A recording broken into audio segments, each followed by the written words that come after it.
नमस्कार दोस्तों, सबसे पहले आप सभी का स्वागत है यहाँ इस एनजीओ पर जिसका नाम है श्री नारी कवच फाउंडेशन। ये हमारे लिए बड़ी खुशी का विषय है कि हम समाज के विभिन्न वर्गों से आते हैं और समाज की विभिन्न परेशानियों को, विभिन्न समस्याओं को इंगित करते हैं, यानी पॉइंट आउट करते हैं और फिर उनके ऊपर काम करते हैं।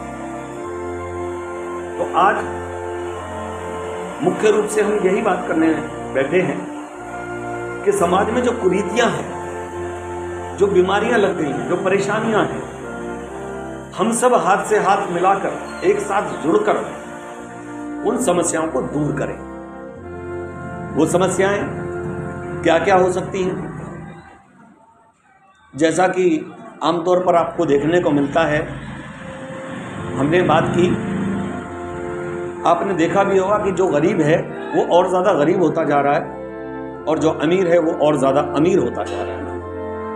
उसका मुख्य कारण एक है, सबसे बड़ा कारण क्या, कि जो अमीर हो गया ना वो गरीबों की तरफ ध्यान ही नहीं देता। और हम लोगों को क्या है, मिल बांट कर खाने की आदत नहीं है।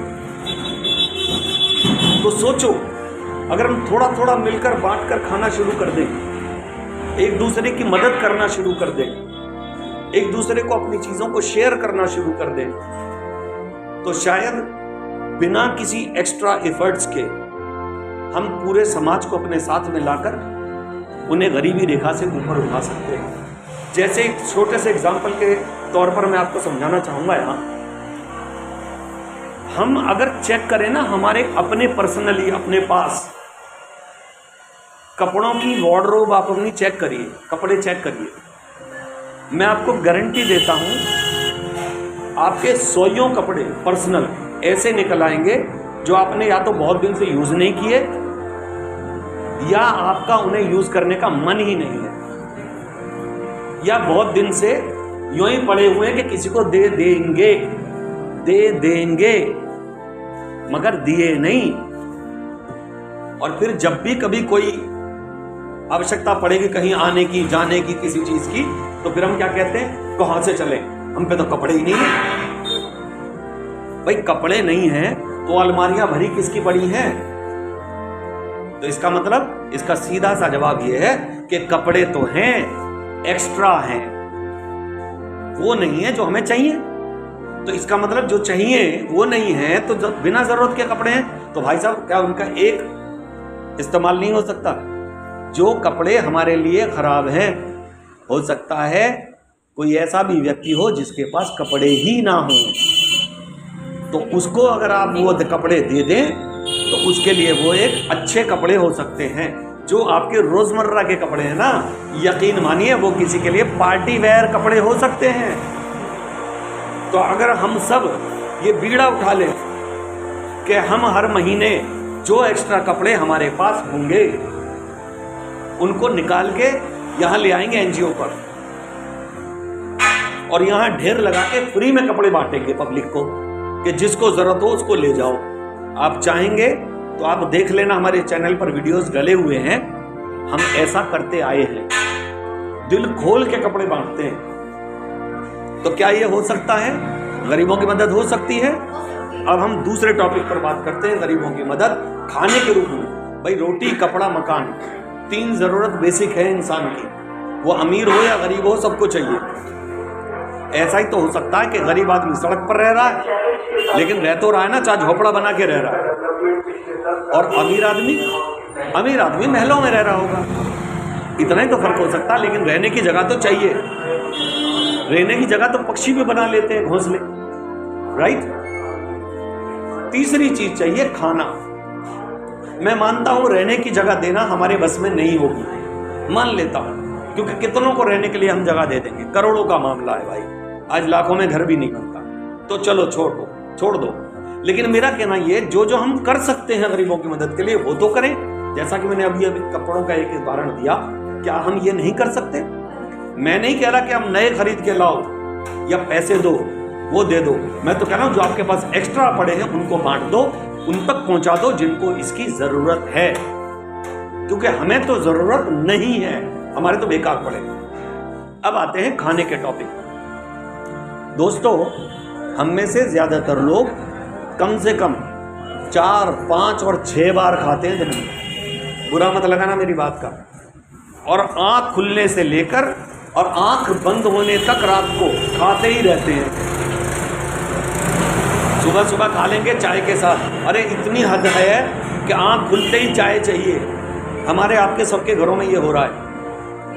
हो सकता है दिन में हम 10 चाय पी जाते हों, लेकिन क्या हमने कभी सोचा कि कुछ ऐसे भी लोग हो सकते हैं जिनको एक भी चाय नसीब नहीं है इस सर्दियों के मौसम में।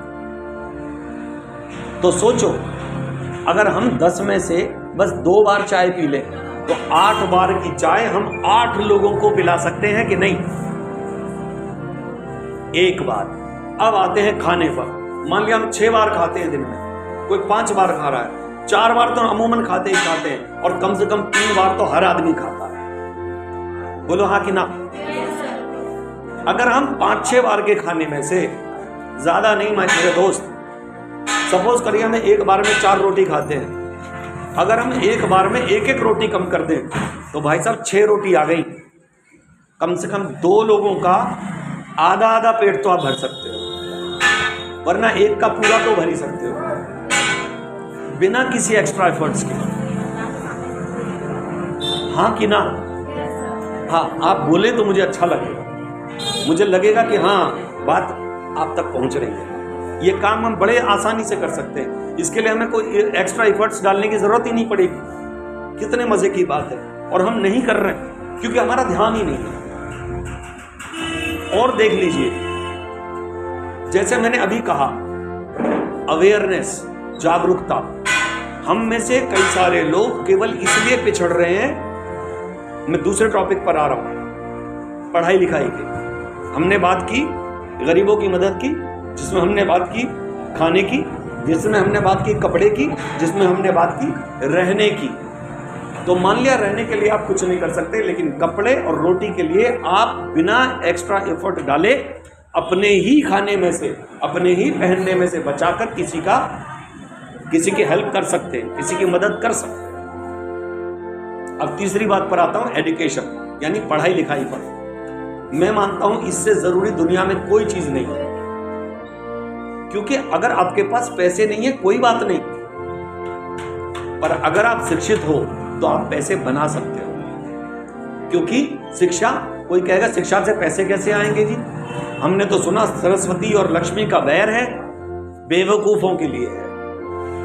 समझदार आदमी इससे समझ जाएगा कि एक प्रोफेसर जब जाकर कहीं पढ़ाता है, लिखाता है, वो कोई पैसे खर्च नहीं कर रहा, केवल ज्ञान बांट रहा है।